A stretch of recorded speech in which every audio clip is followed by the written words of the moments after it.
bending, and we have discussed unsymmetrical bending of symmetrical cross section.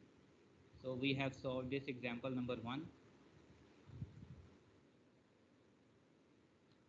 and then I told you that you may see the solution of this problem, or you can try this problem at home.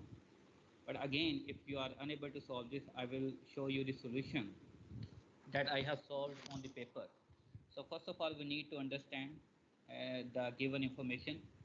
So this problem is taken from the book Mechanics of Material by Andrew and Peter. So inshallah, after the lecture, I will share the problems and the books with you. So this is the problem number 11.24. So the cross section of simply supported T beam has inertial properties. Moment of inertia about y-axis 18.74 inch for moment of inertia about x-axis is 112.6 inch for, and the load P is applied at a mid-span. So we are having a simply supported beam. Total length is 18 feet, and a concentrated point load is acting at a midpoint. But this load is not acting in the gravity direction, rather it is acting at a certain inclination, and that inclination is 30 degree with reference to vertical axis. So load is inclined at 30 degree to vertical and passing through the centroid. So what we need to do, we are supposed to find angle between neutral axis and horizontal, or what in other means we want to determine orientation of neutral axis with reference to horizontal axis. So in this problem, horizontal axis is z, but you can refer as a x. So I will refer this horizontal axis as a x instead of z. And if working bending stress is 12 ksi kips per square inch, find largest allowable value of load. So working stress, you can also write that instead of the working, you can write allowable also.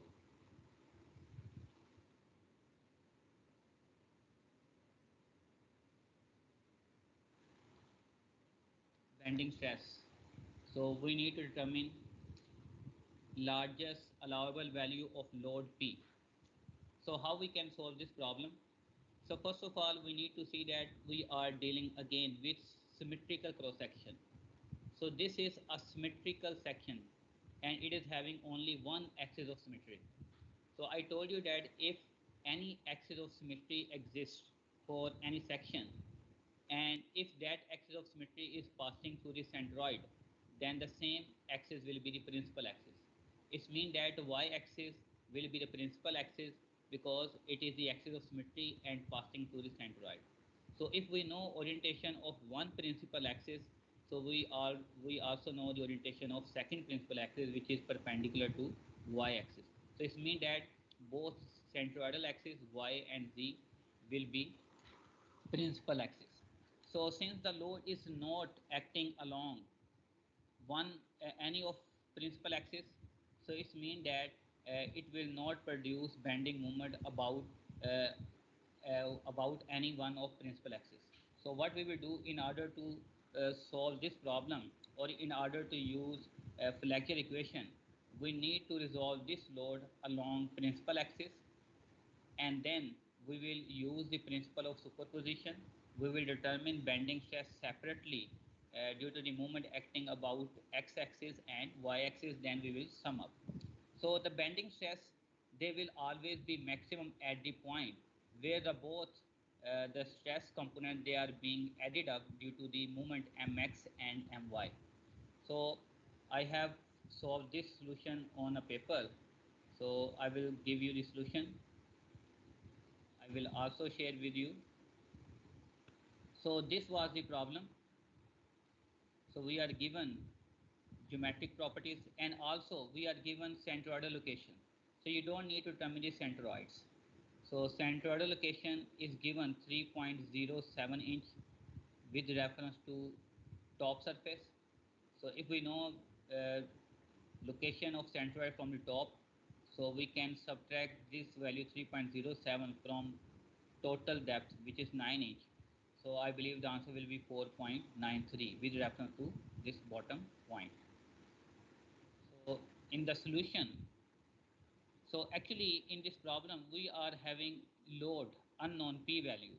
So we need to determine the maximum value of load in such a way that at any point, the maximum stress or bending stress should not exceed 12 ksi.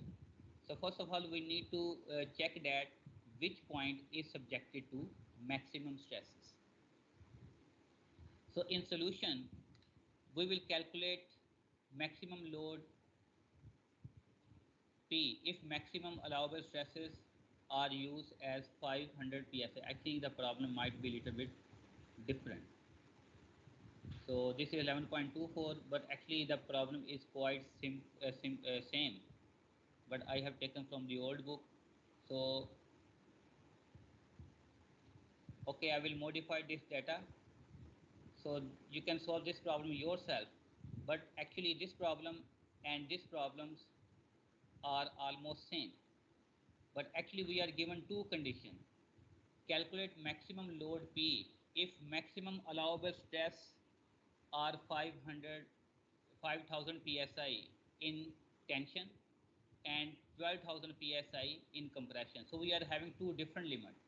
So allowable stresses in compressions are different, and in tension they are different. So it means that you can modify the same problem. So if you want, I can modify the statement. If workable allowable bending stress are 12 ksi in tension and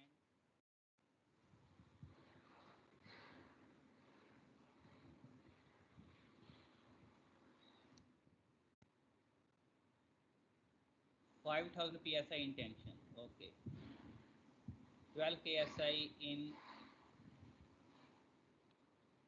compression and 5,000, or you can say simple 5 ksi in tension. So we are having two different limits.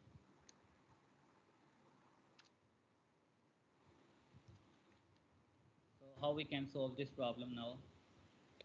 So in the first case, what we will do, there are two methods to solve this. So if you can either resolve this load into two components, one component will be acting along vertical axis and one component might be acting in horizontal axis. So in this problem, angle is given 30, but I will make it,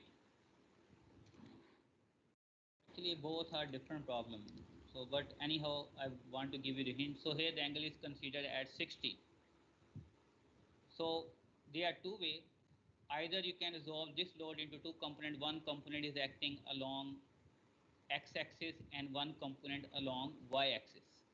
For example, this component will be P cos 60, and the component which is acting in this direction will be P sin 60. And the component which is acting along y-axis will produce moment about, the component which is acting along y-axis will produce moment about x-axis, and the component which is acting along x-axis, it will produce the moment about y-axis. Or what you can do, you can directly determine the resultant moment or resultant moment in a simply supported beam subjected to center point load. The maximum moment is PL by 4. So I believe that you already know this expression. So the maximum moment will be PL by 4. So determine the moment in terms of P, because P is unknown. So total length is 16 feet. So you may convert into in inches, multiplying 16 into by 12 and divided by 4. So we are having moment 48p. So you can add p maybe in pounds per pound into inches. because we are using all dimension in pound and inches. So moment of inertia they are given. So this is symmetrical cross section product moment of inertia will be 0. Why it will be 0? I will explain when we are solving problem for related with unsymmetrical bending. So what you could do, so this you can say that the moment which is acting, actually if the load is acting here, then the moment will be acting about an axis which is perpendicular to this axis. I will also give you the solution in terms of P. So this will be the axis about which the moment is acting. So this angle 60 and this 60 angle will be same for the moment.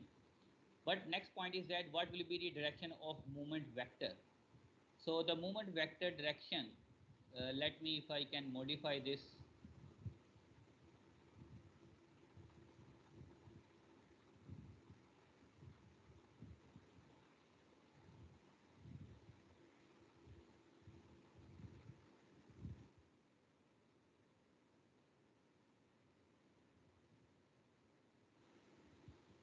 So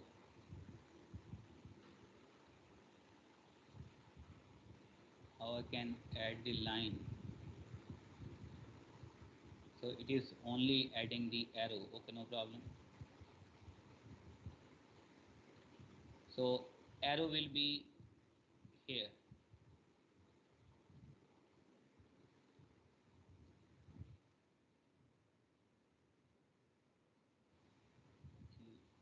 In this direction. But we have to see that whether the movement vector is acting above or downward. So we are having simply supported beam. In simply supported beam, the tension is at the bottom surface and compression should be on the top side. So by right hand rule, so if this is the movement axis, so below should be, if the load is acting in this direction, so opposite to the load we must have tension, and in this portion we must have compression. So if you by right hand rule, so the vector should be acting in this direction. So for example, if this is the moment vector,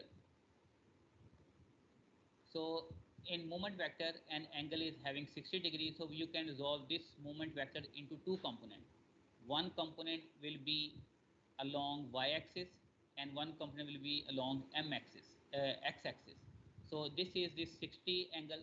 So moment which is acting, for example, if you want to show the component, so the component may be, let me use some different color. So this,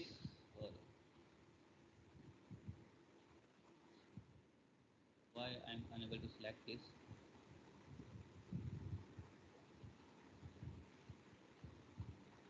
Yes. So this component will be mx, and this component of the movement will which is acting in this direction, that will be my. So if this angle is 60 degree, then we can say that mx will be 48 times of cos 60, which will be 24p, and my will be 48 times of sin 60, which will be 41.6. So if you want to determine orientation of neutral axis, so we already know the formula, beta is equal to tangent inverse my over mx, ix over iy. So consider z as a x-axis. So when we substitute the values, so angle, so we are having negative sign. After substituting the iz and iy, so we are having beta as minus 84.5. So this beta will be from x-axis, and negative sign indicate that the angle is in clockwise side. So how you can also, if I want to show simple neutral axis, so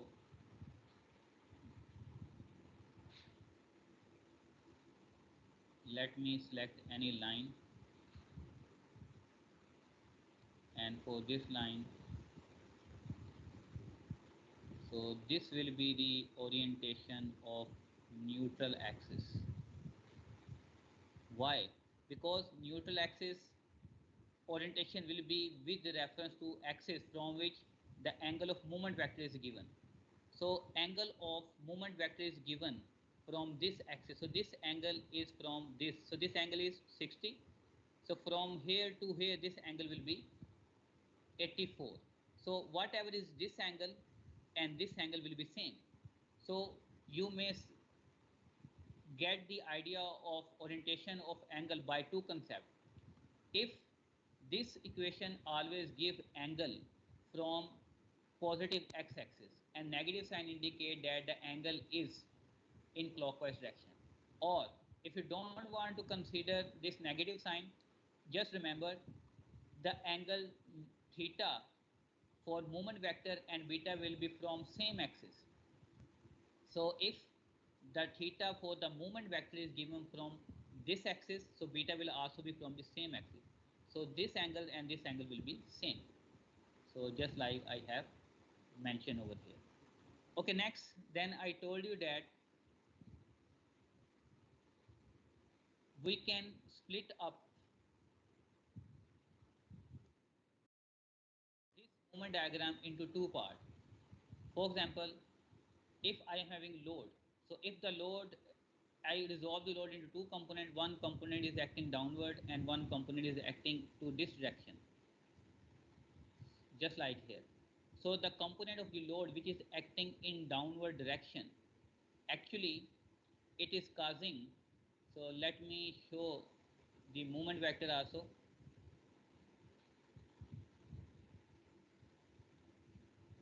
So it is causing the moment to this direction, because I do not have the option of double-headed arrow here. So I'm showing the moment vector with this. So if the load is acting in downward direction, so it is produce the moment about x-axis or z-axis, for example, in this problem I have considered.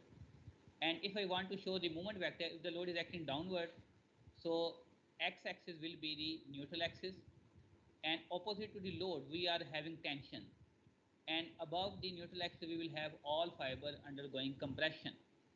In case of simply supported beam, you already know, if the load is acting downward direction, so bottom fiber will be subjected to tensile stresses and top fiber will be subjected to compressive stresses. Or you can also perceive the direction with reference to moment vector. So for this resultant moment vector is acting this direction. So if you are placing the thumb of your right hand, so your finger will be on upside direction and this will be bottom side. So it means that above neutral axis, all fiber will undergo compression and all fiber below neutral axis will undergo tension. So if I show horizontal component of load, so if horizontal load is acting, so this horizontal load produce moment about y-axis. So the axis about which moment is produced will become neutral axis. So opposite to the load side, in case of simply supported beam, all fiber will undergo tension and all fiber on one side or the loading side of cross section will be subjected to compression. Or you can also show in terms of moment vector. So if the moment vector is acting upward, because if the load is acting along x axis, moment will be produced about y axis. So if you are placing your thumb of right hand along moment vector, so your finger direction will be this side. So right side will be subjected to compression and the left side will be subjected to tension. So this is just the sign convention for our stress calculation. So actually we have to see that which are the point which are subjected to maximum compression and tension. So you will see that this corner, this point, it is subjected to tension both due to the mx and my. So it means that at this point we will have maximum tension, and this corner point is subjected to compression both due to mx and my. So it means that we will have maximum compression here.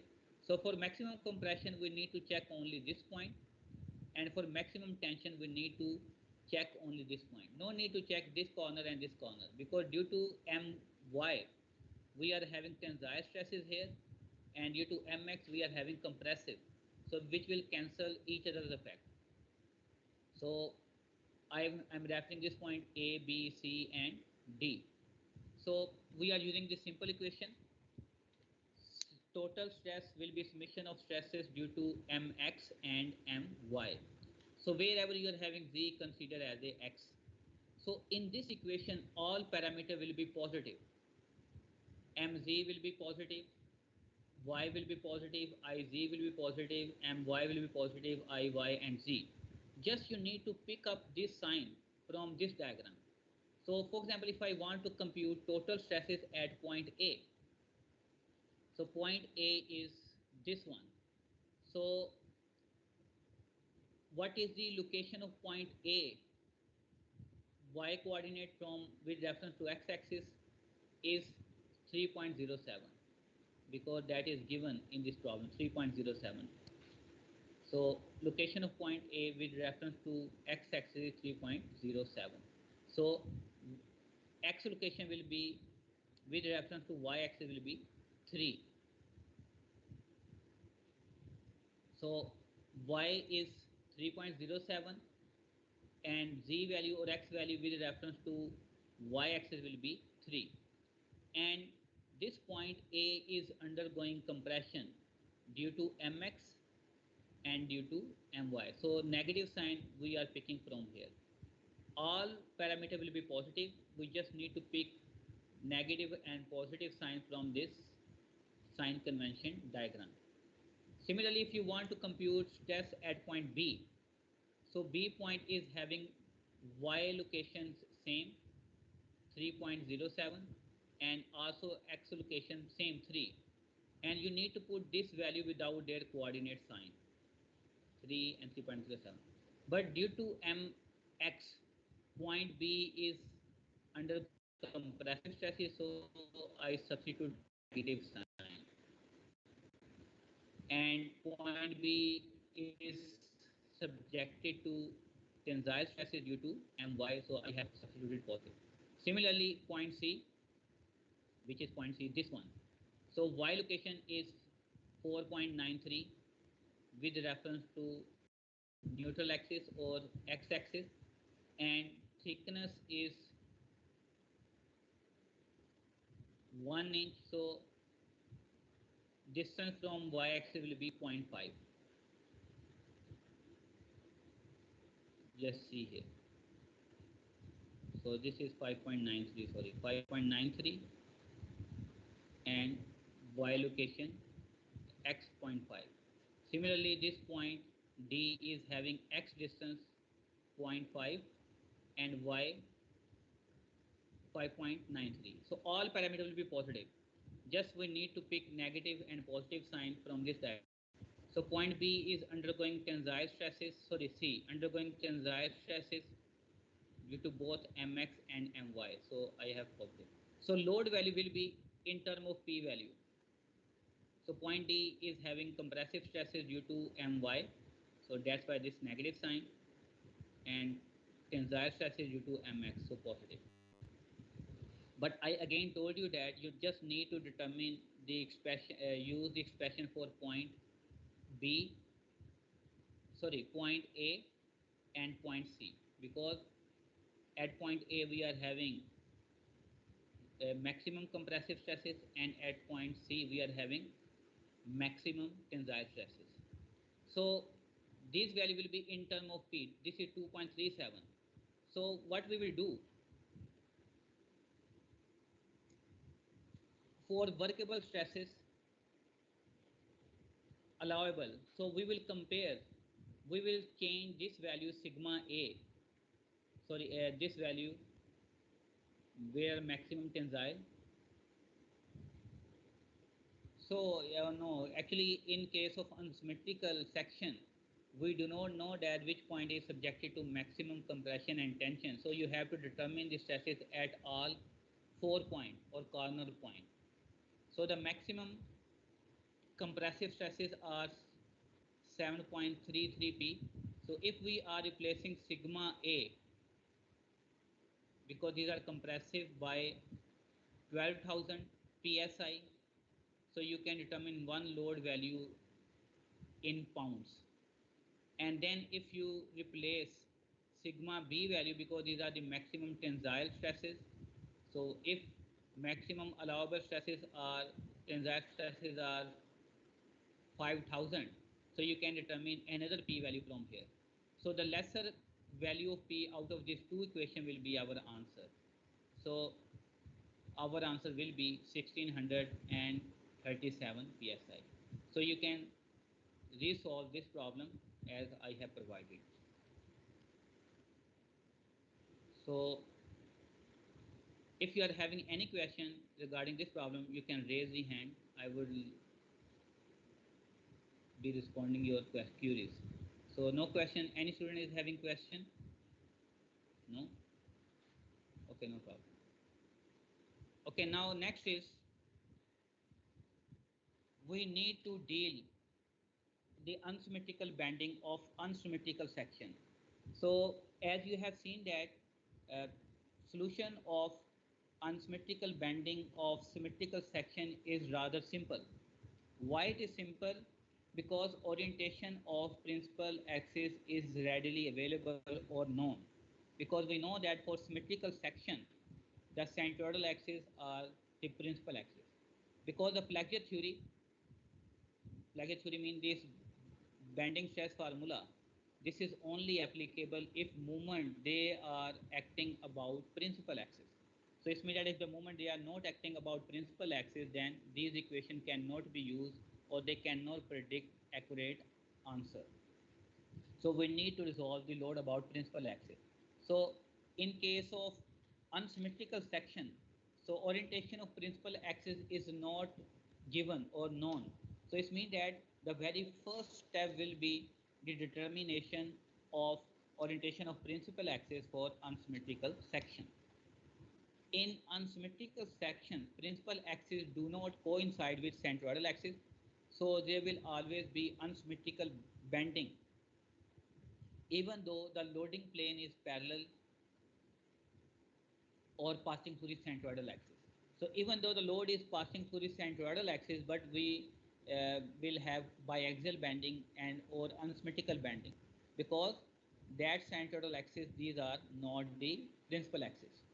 So in that case, how we can, what the informations are given and how we can find the solution of problem. So we need to discuss the proper procedure. All geometric parameter will be with respect to principal axis. So actually what we will do while dealing with unsymmetrical section, so we must have all geometric values and loading value with reference to principal axis. So we need to resolve or transform or convert geometric properties with reference to principal axis. And we also need to resolve load along principal axis, and we will also determine orientation with reference to neutral axis, principal axis, and deflection will also be determined with reference to principal axis. It means that the plagiar theory only work about principal axis. So it means that the very first step is that we should know orientation of principal axis, that so that we can transform our geometric and loading property with reference to principal axis.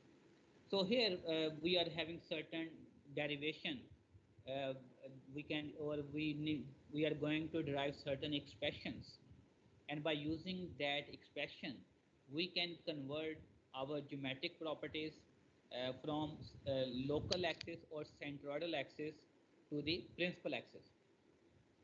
So first of all, we need to derive the expression, then we will implement or use this expression for the solution of unsymmetrical bending in unsymmetrical section. So let's suppose we are having a coordinate system and we are having a rectangular coordinate which may be traditional centroidal axis, which are perfectly horizontal and vertical.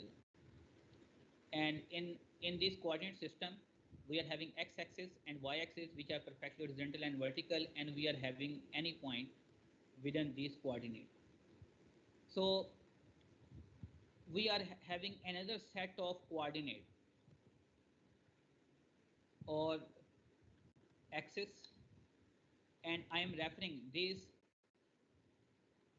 coordinates or these reference axes as a x prime and y prime. And these two axes, they are also mutually perpendicular to each other, and both are oriented at a certain angle theta with reference to horizontal axis.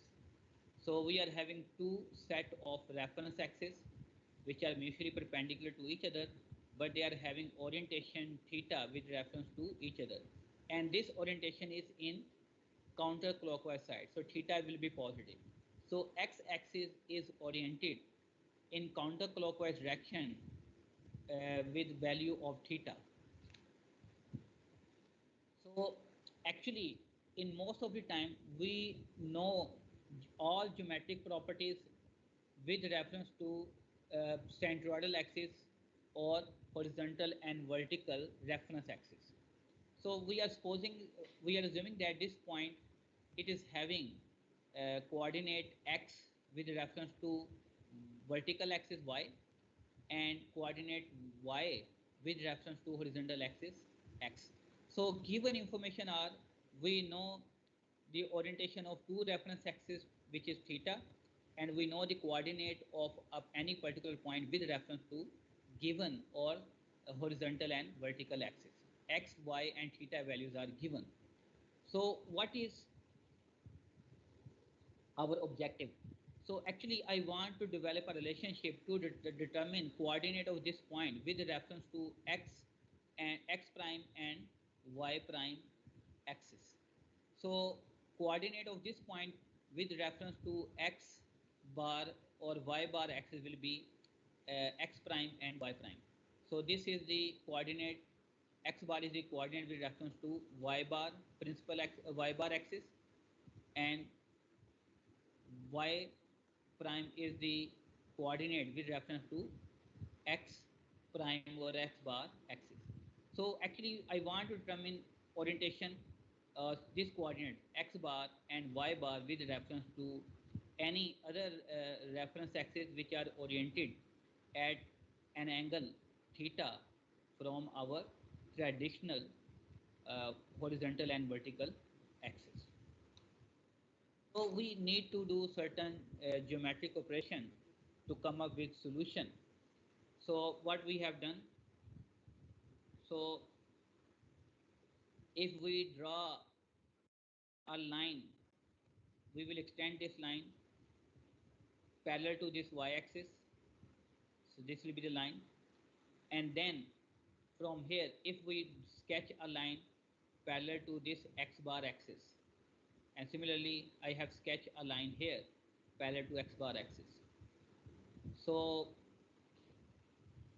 we are having two triangle after having this geometric operation.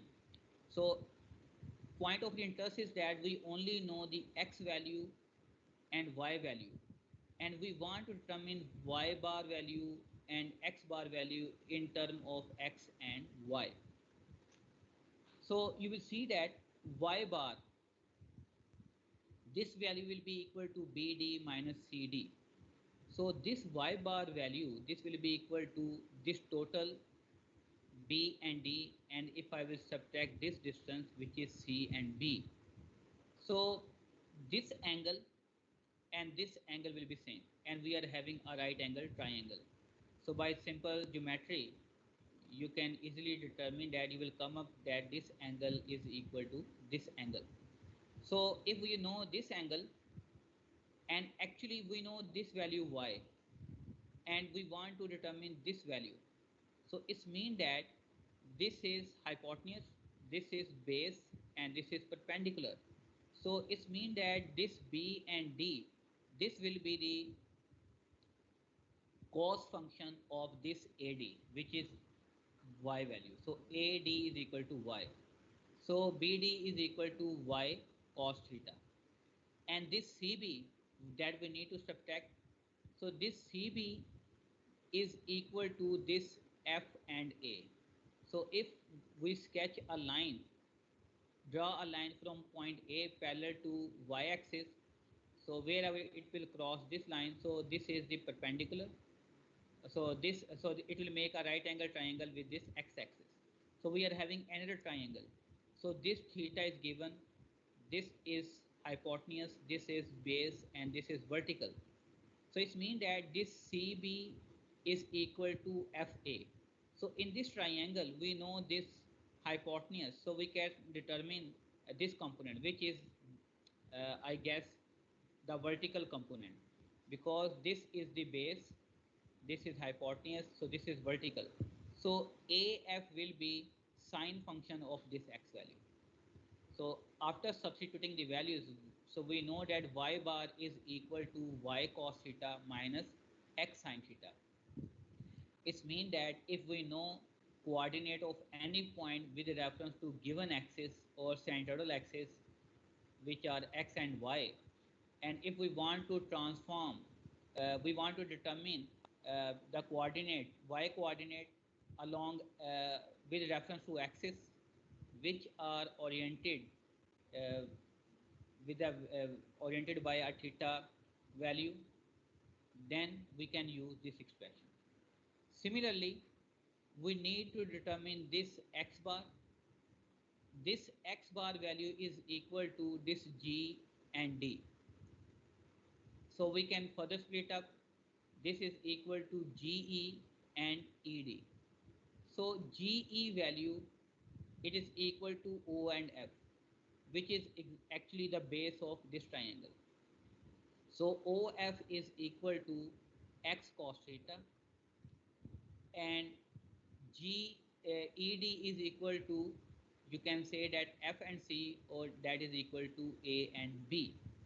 And AB, actually that is the perpendicular or vertical component of this triangle. So this AD will be sine function of this AD, which is y. So that is equal to y sine theta. So it's mean that we can easily determine of any point with reference to uh, any other axis which are any other reference axis which are oriented or twisted at a certain angle theta with reference to given axis. So if we know the theta value and x and y coordinate, then we can transform the coordinate with reference to uh, any other axis whose angle is given theta, which is in clockwise direction. So y bar is equal to y cos theta minus x sine theta, and x bar is equal to x cos theta and y sine theta. Okay, next is actually now we want to determine the geometric properties, second moment of area about these x bar axis and y bar axis. So if we want to take moment of inertia about x axis, so by definition that will be Ix will be equal to y square into dA.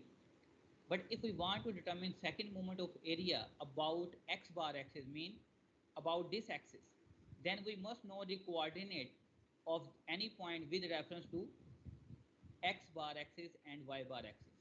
So it means that if I want to determine the moment of inertia of this point with reference to x bar axis, so by definition, I need to use this expression. So second moment of area, or we need to take the power as second degree of the momentum y bar, and then we need to take the moment about the area. So if we are having differential area, we can integrate it, and we can determine the total moment of inertia about x-axis. Similarly, moment of inertia about I y bar axis can be determined by this expression. Area will be same, but we need to take the moment of area about y bar axis, so moment arm must be x bar. So we must have coordinate or moment arm with reference to x bar and y bar. Similarly, if we want to determine product moment of inertia, I x bar and y bar, so that is we need to substitute x and y coordinate value with reference to our reference axis about which we want to determine moment of inertia. So we already determine the expression or derive the expression for y bar and x bar in term of centroidal axis, because we mostly are given the coordinate with reference to local axis or centroidal axis. Okay, by using this expression, if I substitute y bar value, which is equal to y cos theta minus x sin theta, and similarly if I substitute x bar value, which is x cos theta and y sin theta, so I will have this expression. After opening up the bracket, so we will have xy cos theta square minus then y squared sin theta cos theta, then xy sin square theta and x square sin theta cos theta. So after opening up the brackets, we will have this expression, and then you can take x and y common from this expression and this expression. So you will have cos square theta minus sin square theta xy and dA as a common, because dA is multiplied with the whole expression. Then we will have this expression minus sin theta cos theta into x square into dA, and then you have this expression sin theta cos theta integration y square into dA. So then what you can do, you can convert single angle identities into double angle identities. So how we can do, we know that cos square theta minus sin square theta is equal to cos 2 theta. So you will have this value. So by definition, what is Ixy into dA? So integration of xy and dA, actually that is the product moment of inertia about centroidal axis. For example, if you do not have this bar value, then it means that we are having product moment of inertia about centroidal axis. Similarly, if we will multiply and divide this equation by 2, so 2 sin theta and cos theta is equal to sin 2 theta. So we can write 1 by 2 Ix. So what is y square into dA integration? So that is the definition of moment of inertia about x-axis. So I can write down sin theta cos theta into 1 by 2 sin 2 theta, and integral of y square into dA is equal to Ix. Similarly, integral of x square into dA is equal to moment of inertia about y-axis with reference to local coordinate or given reference axis, and sin theta and cos 2 theta can be converted into double angle identities. So we will have this value 1 by 2 into sin 2 theta. From this equation, we can take 1 by 2 and sin 2 theta as a common. So we will have 1 by 2, 1 moment of inertia about x-axis minus moment of inertia about y-axis into sin 2 theta. So this is the simple expression. It means that if we know geometric properties or moment of inertia about centroidal axis, we can convert this moment of inertia about any other axis whose inclination is given. So product moment of inertia about an axis which is oriented by theta t can be determined by this expression if you know geometric properties about centroidal axis. So product moment of inertia about uh, any axis which is inclined by theta can be determined by this expression or equation number 6. So actually we already know the definition of principal axis.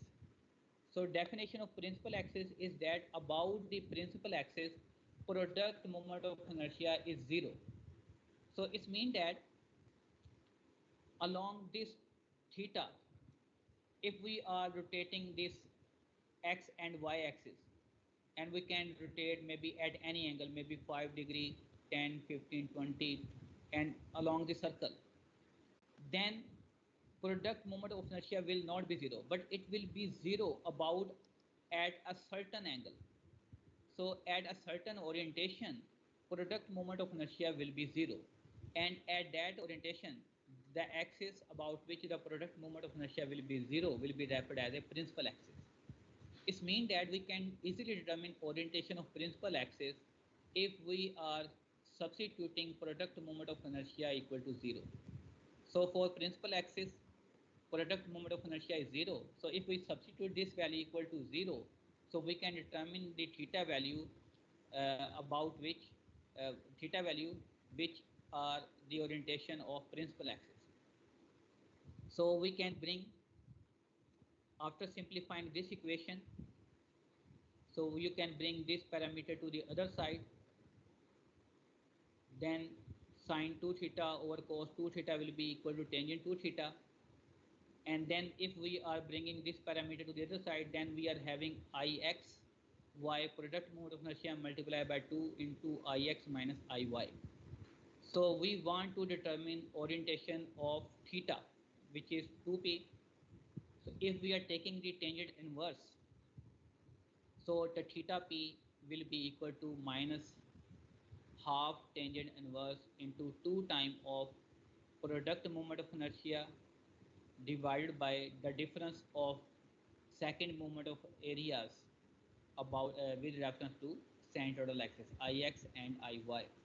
It means that if we know geometric properties or moment of inertia with reference to centroidal axis, by using this expression, we can easily determine orientation of principal axis. Negative sign indicate that orientation will be clockwise, negative. So theta p is the orientation of principal axis from positive axis. So we have derived the expression. So if we know the orientation of principal axis and if we know the loading axis, we can convert or transform the loading along principal axis. So similarly, we can use this expression, and from this expression we can derive a relationship to determine moment of inertia, second moment of area with reference to x principal axis and with reference to y principal axis, or with reference to y axis which is oriented or inclined by theta value with reference to centroidal axis. So if I want to use this expression or want to derive the expression for Ix bar in terms of centroidal axis properties, then we need to substitute the y bar value. So y bar is equal to y cos theta minus x sin theta. So if I will substitute the y bar value in this equation,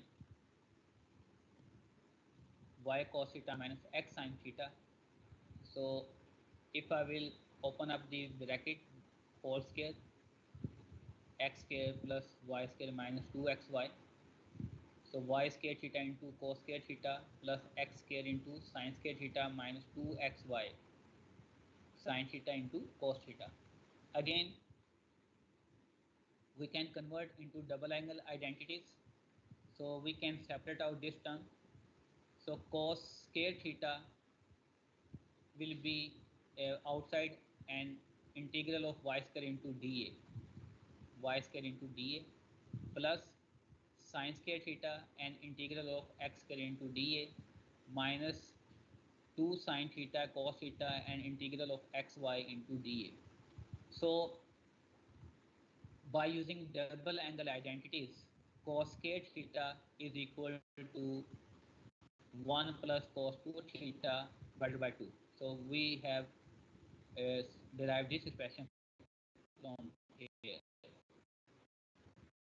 Similarly, sin square theta equal to 1 minus cos 2 theta divided by 2. So we will substitute the values from here. So cos square theta is equal to 1 plus cos 2 theta divided by 2. Sin theta is equal to 1 minus cos 2 theta divided by 2. And this is simply equal to sin 2 theta.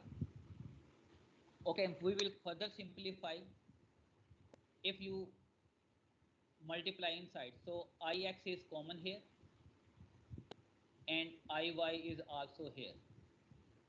So we can take this one Ix by 2 and Iy by 2, we can separate out. That will be equal to Ix plus Iy divided by 2. Similarly, we can take cos 2 theta by 2 common from here. So Ix cos 2 theta divided by 2 minus Iy cos 2 theta divided by 2. So 1 by 2 and cos 2 theta, they can be taken outside. So we will have Ix minus Iy into cos 2 theta. And we will have simply this minus Ixy into sine 2 theta. So this is the expression that can be used to determine moment of inertia about any axis which is having orientation theta from our reference axis. So Ix, Iy, and Ixy, these are second moment of area with, with respect to reference axis, and reference axes are centroidal axis. And if we know, we can transform these geometric properties along any axis x bar which is oriented by theta value from our x-axis. So our reference axis is x. So then we can use this expression. So we can use this equation number 9. So if you want to further modify this equation number 9, if you want, then tangent 2 theta, we can, how we can simplify this? uh, Tangent 2 theta is equal to, the slide is missing.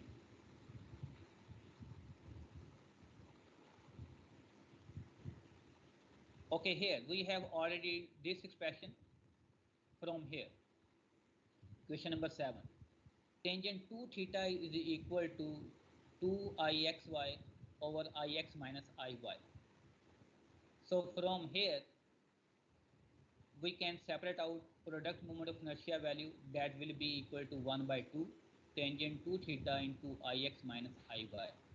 So if you want to further simplify this, so you can substitute value of product moment of inertia from equation number 7.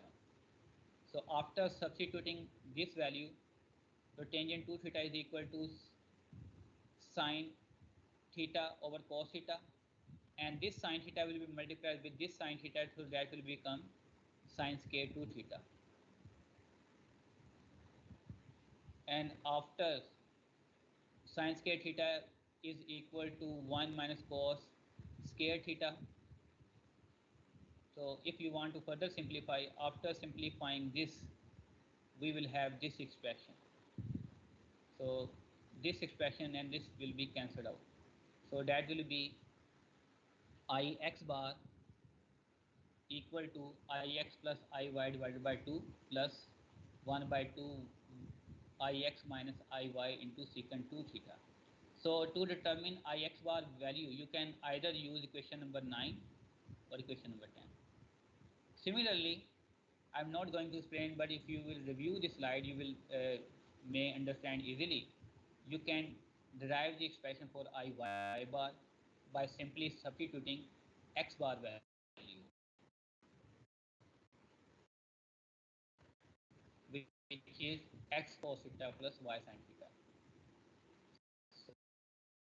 So after substituting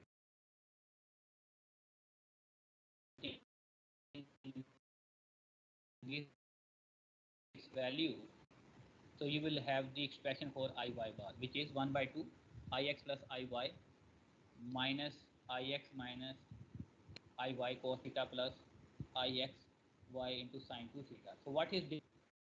This equation 11 is same as of 9, but where we are having positive sign, we are having negative, and where we have negative sign, that is positive for Iy bar. Just see. And similarly, equation number 12 can be derived. So I will stop here. So next time I will explain direction. So because I have just, so anyhow, just 5 minutes ago, there were only 41 students. I will mark the attendance of only 41 students because I will check out the time. So inshallah, I will see you in next Excuse me, class. sir.